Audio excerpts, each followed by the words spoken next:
खुलुमबाय। गिबियावनो पिजि निउसआव नोंथांमोनखौ बरायबाय। सेथि रादाब होनो लादों। हादोरजों लोगोसे रायजो नाङैनो महामारिया कर'ना जिउसानि भेक्सिन थुनाय हाबाफारिखौ गाहाय मन्थ्रि नरेन्द्र मदिआ दिनै भिडिअ' कनफारेन्सनि गेजेरजों बेखेवना होबाय। बेनि उनाव दिनै फुंबिलियाव दुलाराय आसामनि गुबुन गुबुन ओनसोलाव भेक्सिन थुनाय हाबाफारिया जागायजेनो। नैथि रादाब।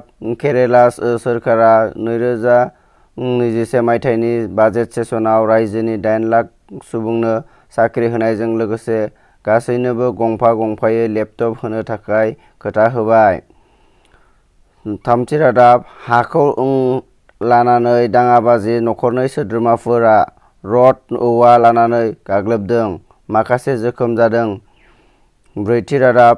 आइसिक्रिमनिफ्रायबो गोसारो कर'ना, गोबां आनजादाव कर'ना थानायखौ मिथिनो मोन्दों।